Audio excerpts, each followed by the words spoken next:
పాడదాం. యేసయ్యా ఎన్ని తరాలకైనా యేసయ్యా మా స్థితులేమైనా మాట తప్పేవాడవు కానీ కావయ్యా. నిన్ను కలిగిన హృదయం పదిలం యేసయ్యా. మాట తప్పేవాడవు కానే కావయ్యా. నిన్ను కలిగిన హృదయం పదిలం యేసయ్యా. నా మదిలోని ఆనందమా, నా ఊహలోని ఆశ్చర్యమా, నా ఏకాంతంలో ఓ స్నేహమా, నా అనుభవాలను అనురాగమా, నా నడకలోని అడుగు ఉందని, ఆ శ్వాస కేవలం నీ కృప మాత్రమేనని, నా నడకలోని అడుగు ఉందని, ఆ శ్వాస కేవలం నీ కృప మాత్రమేనని, నువ్వు లేకుండా నా పయనం సాగదని, నీ స్మరణ లేని నా ఊపిరి వ్యర్థమని, నువ్వు లేకుండా నా పయనం సాగదని, నీ స్మరణ లేని నా ఊపిరి వ్యర్థమని తెలుసుకున్నానయ్యా. ఇలా నువ్వే చాలయ్యా, ఈ లోకం వద్దయ్యా, నిన్నే వెంబడిస్తానయ్యా. తెలుసుకున్నానయ్యా, ఇలా నువ్వే చాలయ్యా, ఈ లోకం వద్దయ్యా, నిన్నే వెంబడిస్తానయ్యా. నా మదిలోని ఆనందమా, నా ఊహలోని ఆశ్చర్యమా, నా ఏకాంతంలో ఓ స్నేహమా, నా అనుభవాలలో అనురాగమా, నాలోని ఆనందం నీదేనని, నా జీవితాన్ని ఆశ్చర్యంగా మలచావని, నాలోని ఆనందం నీవేనని, నా జీవితాన్ని ఆశ్చర్యంగా మలిచావని, ఒంటరైన వేళ వెంటే ఉన్నావని,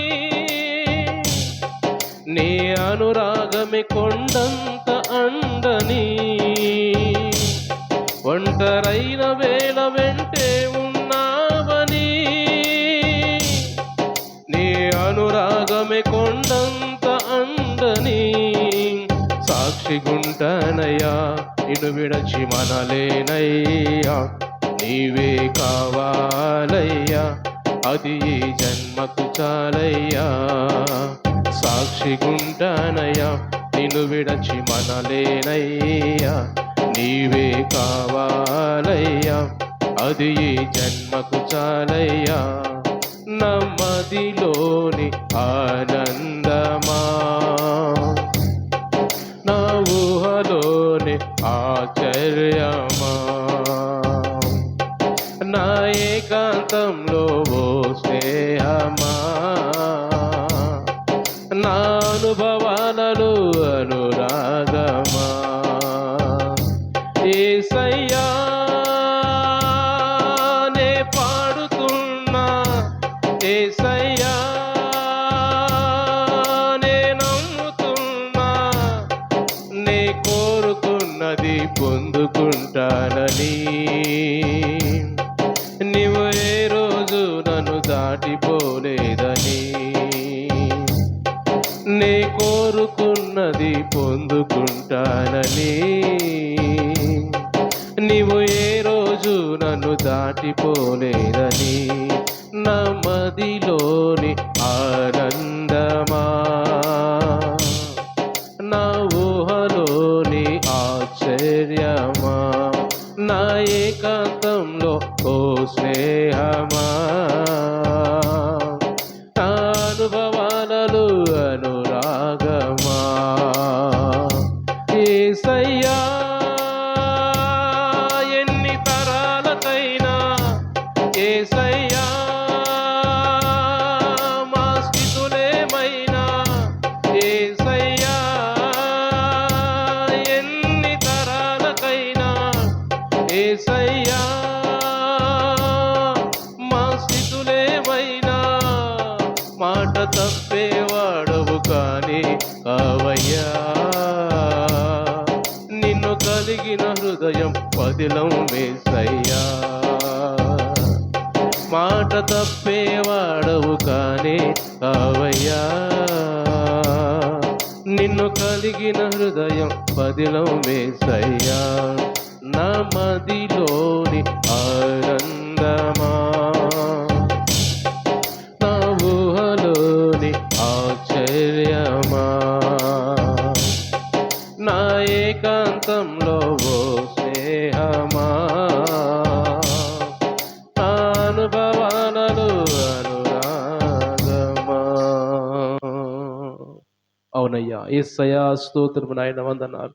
అవును ప్రభ మా నడకలో మీ నడక వేస్తూ ప్రభ మమ్మల్ని నడిపిస్తూ నాయన పరిశుద్ధుడు ఏ అపాయం మాకు రాకుండా నాయన అయ్యా మా పాదములకు దీపముగా ఉండి నాయన మాకు వెలుగై ఉండి నాయన పరిశుద్ధుడ మమ్మల్ని నడిపిస్తున్న దేవా నీకు వందనాలు నాయన ఏ అపాయం మా మీదకి రాకుండా ప్రభ ఏ దుష్టుడు దాడి చేయకుండా ప్రభ అయా పరిశుద్ధుడు అందుకే నాయన మేము చేసే ప్రతి ప్రయాణంలో మీరు ఉండాలి ప్రభ మా ప్రతి నడకలో మీరు ఉండాలి ప్రభ మీరు లేకపోతే మేము ముందుకు కొనసాగలేము ప్రభ ఈ ఆత్మీయ జీవితంలో ఈ లోక సంబంధించిన వాటిలో కానీ ఏదైనా కానీ మీరు లేకపోతే మేము ముందు కొనసాగలేము ప్రభా మీరు మాకు కావాలి అయ్యా మీరు మాకు తోడు కావాలి ప్రభా అయ్యా మీరు మాతో ఉండాలి ప్రభా మాలో ఉండాలి ప్రభా మేము అడిగిందల్లా మేము పొందుకుంటామని మేము నమ్ముతున్నాం యేసయ్యా మేము నమ్ముచున్నాం నాయన పరిశుద్ధమైన దేవా స్తోత్రాలయ్యా వందనాలు అందరూ కూడా అలాగే ప్రార్థన చేద్దాం పరిశుద్ధురా ప్రేమమయుడా జీవాధిపతి అయిన దేవా జీవం కలిగిన దేవా పరిశుద్ధురా మీ శ్రేష్టమైన ఘనమైన నామాన్ని బట్టి మీకు వందనాలు స్తుతులు స్తోత్రాలు కృతజ్ఞతలు చెల్లించుకున్నాం ప్రభా ఇంతవరకు నైనా మీ సన్నిధి తోడుగా ఉంచి ప్రభా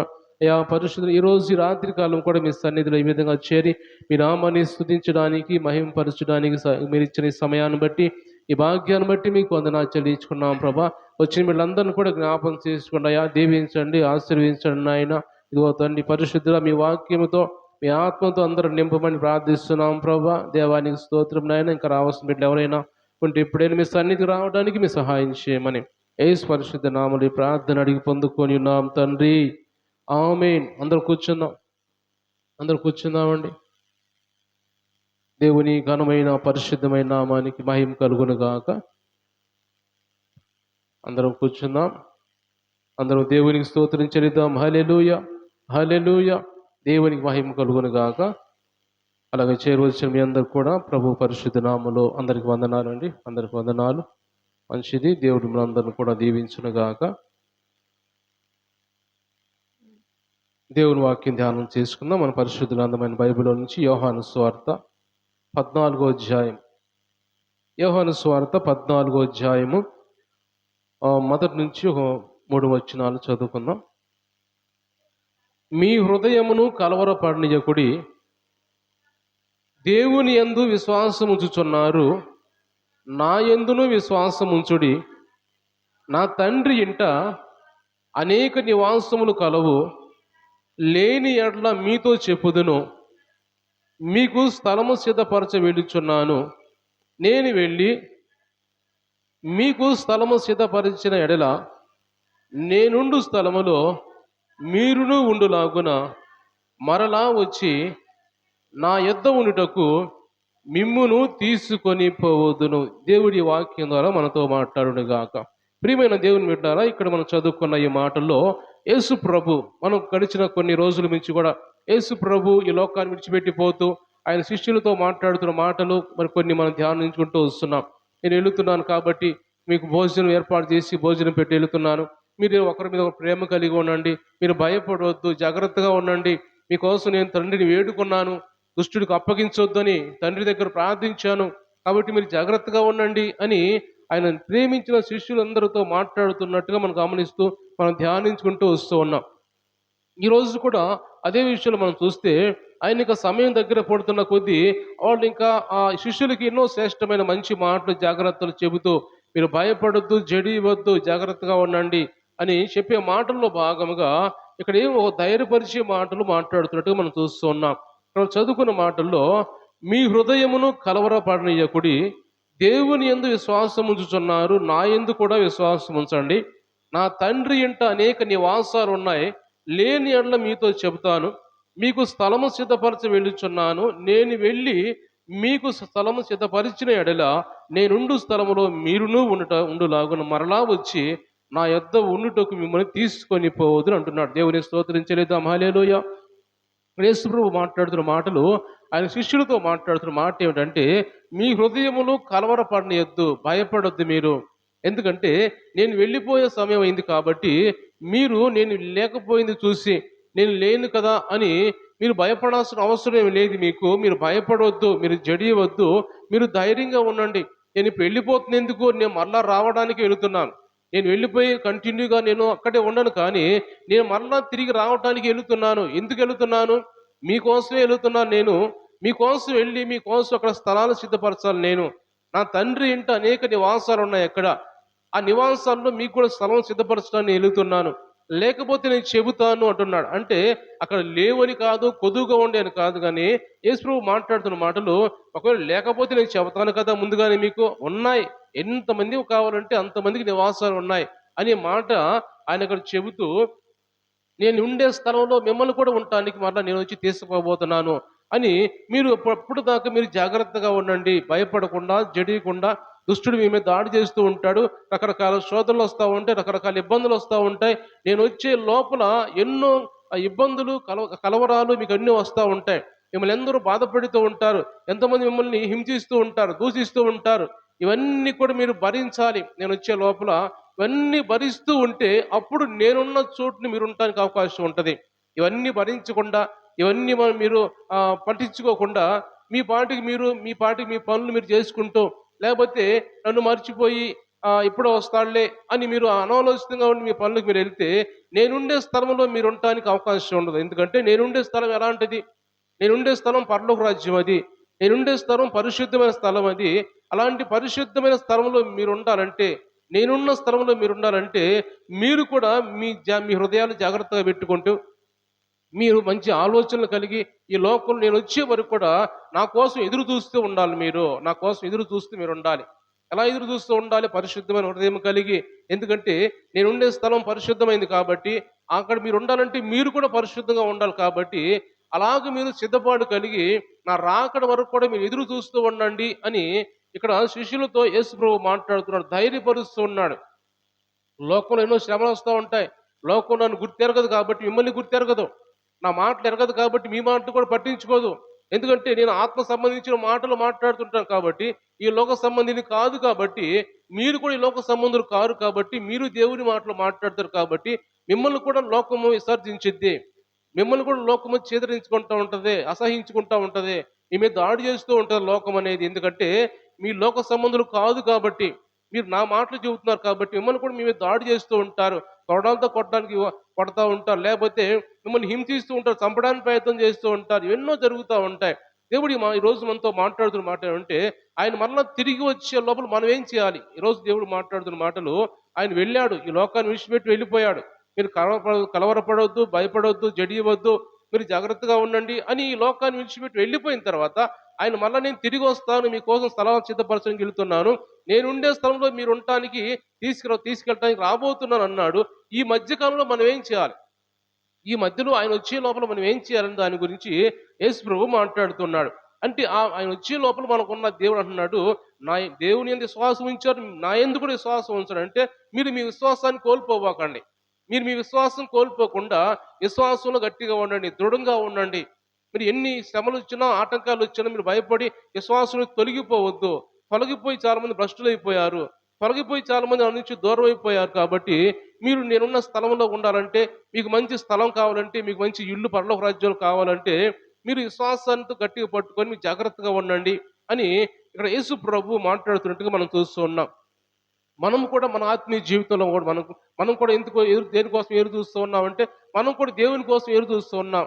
దేవుడు రాకడ కోసం ఎదురు చూస్తూ ఉన్నాం. ఆయన ఎప్పుడు వస్తాడు? వచ్చే లోపల మనం సిద్ధపాటు కలిగి ఉండాలి కదా. సిద్ధపడిన కన్యకలు ఎలాగైతే ఆయన కోసం ఎప్పుడు వస్తాడని ఎదురు చూస్తూ వచ్చిన వెంటనే ఆయనతో కలిసి వెళ్ళిపోయినట్టుగా మనం కూడా ఎదురు చూస్తూ ఉండాలి ఆత్మీయ జీవితంలో. ఇలా ఎప్పుడో వస్తాడులే, చిన్నప్పటి నుంచి చెబుతూ ఉన్నారులే, దేవుడు రాకడని చెబుతున్నారులే, ఎప్పుడో వస్తాడని కాదు కానీ ఎప్పుడు వస్తాడో తెలియదు. కానీ మనకి తెలియదు కాబట్టి మనం సిద్ధపాటు కలిగి ఉండాలి. ఎప్పుడు వస్తాడో సిద్ధపాటు కలిగి ఉండి ఆయన కోసం ఎదురు చూస్తూ ఉండేవారిగా ఉండాలని దేవుడు మాట్లాడుతున్నాడు. కాబట్టి మనం ఎదురు చూస్తూ ఆయన కోసం ఉండాలని దేవుడు ఈరోజు మనతో మాట్లాడుతున్నాడు. ఒక మాట మనం చూసినట్టయితే అపోస్తలుల కార్యముల్లో మనం చూస్తే అపోస్తలుల కార్యములు మొదటి అధ్యాయంలో ఒక మాట మనం చూసినట్టయితే మొదటి అధ్యాయం 4వ వచనం చదువుకుందాం. ఆయన వారిని కలుసుకొని ఇలాగూ ఆజ్ఞాపించెను, మీరు యెరూషలేము నుండి వెళ్ళక నా వలన వినిన తండ్రి యొక్క వాగ్దానం కొరకు కనిపెట్టుడి. యోహాను నీళ్లతో బాప్తీసం ఇచ్చెను గాని కొద్ది దినముల్లోగా మీరు పరిశుద్ధాత్మలో బాప్తీసం పొందెదరు అనెను. అక్కడి నుంచి మళ్ళా 9వ వచనం చదువుదాం. ఈ మాటలు చెప్పి వారు చూచుండగా ఆయన ఆరోహణమాయను. అప్పుడు వారి కనులకు కనబడకుండా ఒక మేఘం ఆయన కొనిపోయాను. వెళ్ళుచుండగా ఆకాశం వైపు అలాగే తీరు చూస్తూ ఉండిరి. తెల్లని వస్త్రము ధరించుకున్న ఇద్దరు మనుషులు వారి యొద్ద నిలిచి, గలిలయ మనుషులారా, మీరు ఎందుకు నిలచి ఆకాశం వైపు చూస్తున్నారు? మీ యొద్ద నుండి పరలోకములకు చేర్చుకొనబడిన ఈ యేసే ఏ రీతిగా పరలోకములకు వెళ్ళుట మీరు చూచితిరో ఆ రీతిగానే ఆయన తిరిగి వచ్చునని వారితో చెప్పిరి. దేవుని స్తోత్రం చెల్లిద్దాం. హల్లెలూయా. ఇక్కడ యేసు ప్రభు చెప్పిన మాటలు ఏమిటంటే, వాగ్దానం ఉంది మీకు, ఆ వాగ్దానం కోసం కనిపెట్టి ఉండండి మీరు అని. యెరూషలేము నుంచి మీరు వెళ్ళొద్దు, నేను వెళ్ళే సమయం దగ్గరికి వచ్చింది. ఆయన ఎప్పుడు ఎక్కడి నుంచి మాట్లాడుతున్నాడు?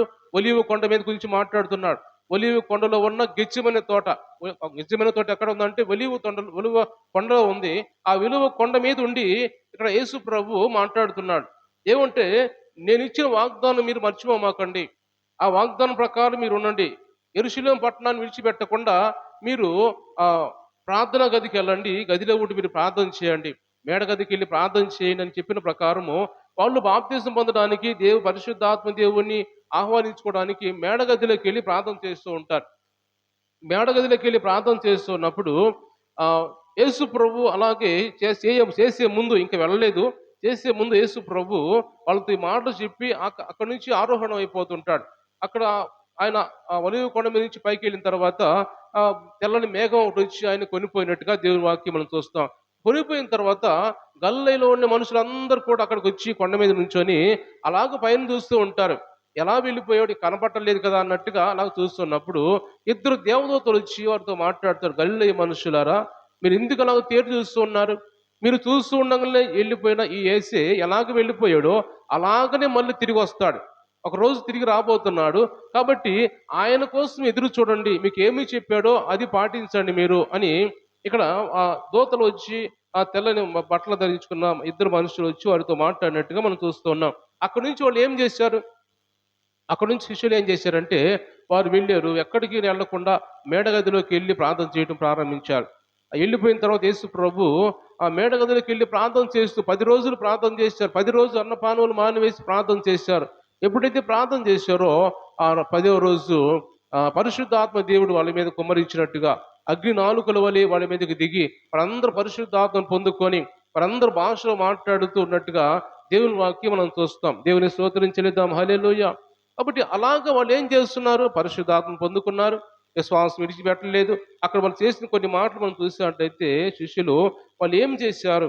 ఆత్మ కొరకు కనిపెట్టారు మొదటిగా.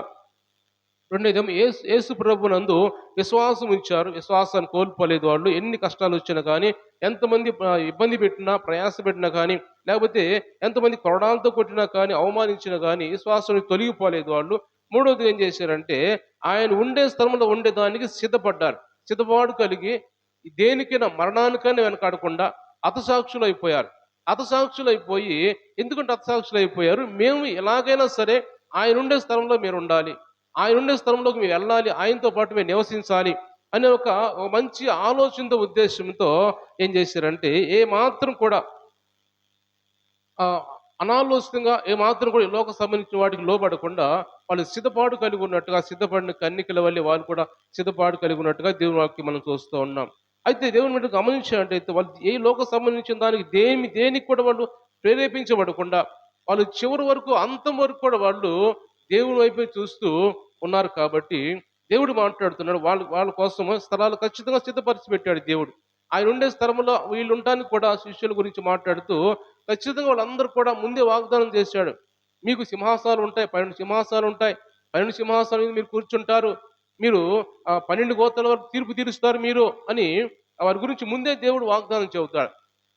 కాబట్టి దేవుని మీరు గమనించినట్టయితే వాళ్ళ వలె దేవుడు మనతో మాట్లాడుతున్న మాటలు మనం కూడా దేవుని రాకడ కోసం కనిపెట్టేవారిగా, ఆయన కోసం ఎదురు చూసేవారిగా ఉండాలని దేవుడు మాట్లాడుతున్నాడు. కొన్ని మాటలు మనం చూసినట్టయితే ఆయన కోసం కనిపెట్టాలంటే, లేకపోతే ఆయన రాజ్యంలో మనం చోటు సంపాదించుకోవాలంటే మనం ఒక మాట చదువుకున్నట్టయితే ఒక మాట చదువుకుందామా? దెస్సలోనికి రాసిన పత్రిక, మొదటి పత్రిక. అపోస్తలుడైన పౌలు దెస్సలోనికైలకు రాసిన మొదటి పత్రిక, మొదటి అధ్యాయము 9, 10 వచనాలు చదువుదాం. ఉమ్, ఉమ్, ఉమ్, ఉమ్. విగ్రహాలు విడిచిపెట్టి జీవము ఉమ్, చదువమ్మా. తప్పించున్న పరలోకం నుండి వచ్చునని ఎదురు చూచుటకును ఎలాగూ దేవుని వైపు తిరిగితిరో ఆ సంగతి వారే తెలియజేస్తున్నారు. ఇక్కడ మనం చూసినట్టయితే తెస్సలోనిక సంఘం గురించి మాట్లాడుతూ అపోస్తలుడు పౌలు అంటున్నాడు, మీ యొద్ద మాకు ఎట్టి ప్రవేశం కలిగినో అక్కడి జనులు మమ్మల్ని గురించి చెప్పుచున్నారు. మరియు మీరు విగ్రహమును విడిచిపెట్టి జీవము గల వాడును సత్యవంతుడునకు దేవుని దాసులగుటకు దేవుడు మృతుల్లో నుండి లేపిన యేసు అనగా రాబో ఉగ్రత నుండి మనల్ని తప్పించుచున్న ఆయన కుమారుడని యేసు పరలోకం నుండి వచ్చునని ఎదురు చూచుటకును. వాళ్ళు ఏం చేస్తారంటే, తెస్సలోనిక సంఘం ఏం చేస్తుందంటే రాబోని ఉగ్రత నుంచి తప్పించడానికి పరలోకం నుంచి వచ్చే యేసు ప్రభు కోసం ఎదురు చూస్తూ ఉన్నారంట. వాళ్ళు పరలోకం నుండి వచ్చిన ఎదురు చూస్తూ ఆయన కోసం ఎదురు చూస్తున్నట్టుగా, ఆయన వైపు తిరిగినట్టుగా దేవుని వాక్యం మనం చూస్తున్నాం. అంతకుముందు ఏం చేశారు వాళ్ళు?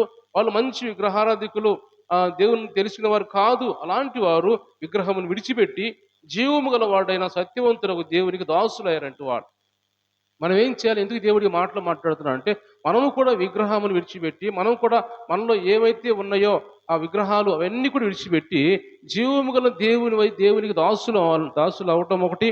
అంత మాత్రమే కాకుండా యేసు ప్రభు తిరిగి రాబోతున్నాడు కాబట్టి ఆయన కోసం కనిపెట్టేవారిగా, ఆయన కోసం కనిపెట్టి ఆయన కోసం ఎదురు చూసేవారిగా ఉండాలని ఇక్కడ దేవుడు మనతో మాట్లాడుతున్నాడు.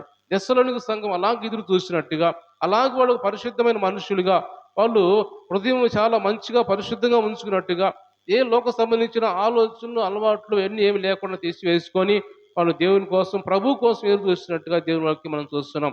ఈరోజు మనం కూడా అలాగ దేవుని వైపు మనం చూసినట్టయితే, మనం కూడా మన హృదయాలు పరిశుద్ధపరుచుకున్నట్టయితే, మనం కూడా ఆయన ఉండే స్థలంలోకి మనం ఉండటానికి అవకాశం ఉంటుంది. కాబట్టి ఆయన ఉండే స్థలంలో మనం సంపాదించుకోవాలి. ఒకే ఆలోచన మనకు కావాలి. ఈరోజు మనం దేనికోసం దేవుని చెందుకు వస్తున్నామంటే పరలోక రాజ్యంలో చోటు సంపాదించుకోవడమే. అంతే కానీ మనం ఈ లోక సంబంధించి వాటి కోసం రావట్లేదు. మనం ఈ లోక సంబంధించి ఏదైనా దేవుడు మనకి ఇస్తాడు. ఏది అడిగినా దేవుడు ఇస్తా. కొద్దిగా ఆలస్యంగా వెనకైనా ముందుకైనా దేవుడు ఇస్తూ ఉంటాడు, కొద్దిగా ఆలస్యంగానైనా. కానీ మనం దేనికోసం ప్రయాసపడాలంటే పరలోక రాజ్యంలో చోటు కోసం ప్రయాసపడాలి. అది దేవుడు మన కోసం సిద్ధపరచడానికి వెళ్ళాడు, మరలా రాబోతున్నాడు. ఆయన కోసం మనం ఎదురు చూసినట్టయితే ఆయన ఈ లోపల మనం ఏమి చేయాలి, ఈ లోపల మనం ఎలా మన క్రియలు ఉండాలి, మన ఆలోచన ఉండాలి, మన ప్రవర్తన ఉండాలి అని అన్ని కూడా దేవుడు మనతో మాట్లాడుతున్నప్పుడు అవన్నీ మనం తీసుకొని మన జీవితాలను రోజు రోజుకు సరి చేసుకుంటూ ఉండాలి. వాక్యం ద్వారా మన జీవితాలని వెలిగించుకుంటూ ఉండాలి. మన లోపల ఇంకా చీకటి ఉందో ఆ చీకటిని తొలగించుకుంటూ, ఆ లోపాలను తొలగించుకుంటూ మనం ఉండాలని దేవుడు మాట్లాడుతున్నాడు. ఇంకొక మాట మనం చూసినట్టయితే తీతుకు రాసిన పత్రిక, అపోస్తలుడైన పౌలు తీతుకు రాసిన పత్రిక 2వ అధ్యాయము, తీతుకు రాసిన పత్రిక 2వ అధ్యాయము 12.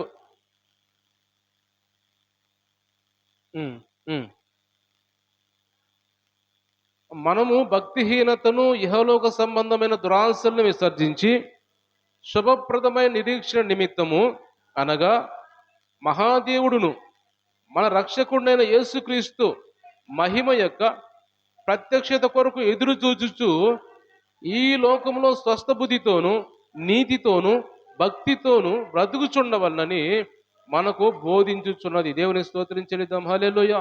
దేవుని వెంటనే గమనించినట్టయితే ఇక్కడ యేసు ప్రభు మాట్లాడుతున్న మాటలు, మనము ఆయన కోసం ఎదురు చూడాలంటే, లేకపోతే ఆ రాజ్యంలో మనం చోటు దక్కించుకోవాలంటే మనం ఏం ఏం చేయాలి, ఎలా ఉండాలంటే భక్తిహీనతను, ఇహలోక సంబంధమైన దురాశను విసర్జించాలని, శుభప్రదమైన నిరీక్షణతో మనం చూడాలని, అంటే దేవుని కోసం, మహాదేవుని కోసం, రక్షకుడైన యేసుక్రీస్తు మహిమ కోసం, ఆయన ప్రత్యక్షత కోసం ఎదురు చూడాలని దేవుడి ఇక్కడ మనతో మాట్లాడుతున్నాడు. కాబట్టి మంచి క్రియలు కలిగిన వారిగా మనం ఉండాలని, మనలో ఉన్న ఈ దురాశలు, ఇంకేమైతే భక్తిహీనత, ఈ లోక సంబంధించిన ఏవైతే మనలో ఉన్నాయో అవన్నీ కూడా మనం తీసివేసుకుంటే మనం ఆయన కోసం ఎదురు చూసే వారిగా ఉండాలని, అప్పుడు మనల్ని కూడా యేసుప్రభు వచ్చినప్పుడు ఎత్తబడే గుంపులో, ఎత్తబడే సంఘంలో మనం ఉంటామని దేవుడు మనతో మాట్లాడుతున్నాడు. కాబట్టి ఎత్తబడే సంఘంలో నేనుండి ప్రభువా, మీరుండే చోటుకు నేను రావాలి ప్రభువా అని దేవుని సన్నిధిలో మనం ప్రార్థించే వారిగా ఉండాలని పరిశుద్ధాత్మ దేవుడు మనతో మాట్లాడుతున్నాడు.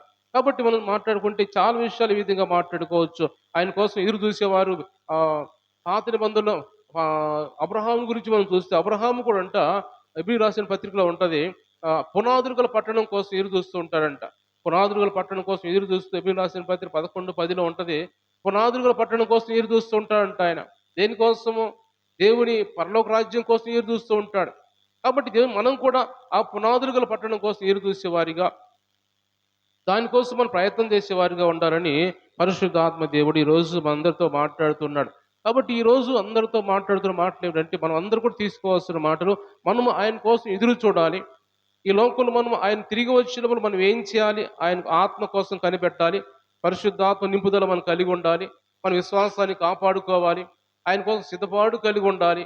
మన విశ్వాసాన్ని ఎక్కడ పోగొట్టుకోకుండా సిద్ధపాటు కలిగి ఉండాలని దేవుడు మనతో మాట్లాడుతున్నాడు. వీటన్నిటి గురించి మనము గమనించి ఆలోచన చేసి, మనం అలాగే ఇంకా మనం జ్ఞాపం చేసుకుని ఇక్కడి నుంచి మర్చిపోవడం కాదు, కానీ తర్వాత బయటికి వెళ్ళిన తర్వాత కూడా పరలోక రాజ్యం చోటు దక్కించుకోవాలి. నేనేం చేయాలి? ఆత్మను పొందుకోవాలి, నా విశ్వాసాన్ని నేను కాపాడుకోవాలి, సిద్ధపాటు కలిగి, అన్ని విషయాలు సిద్ధపాటుని కలిగి ఉండాలి.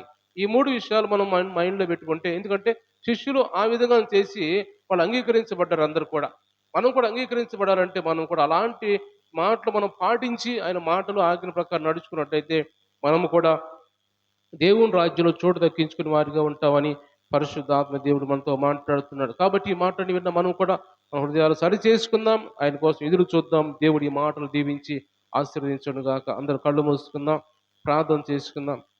దేవానికి స్తోత్రమునైనా, వందనాలు ప్రభువా.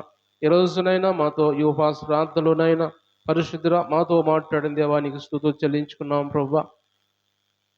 కలవరపడొద్దని ప్రభా, భయపడొద్దని నాయన, నేను మళ్ళా తిరిగి వస్తానని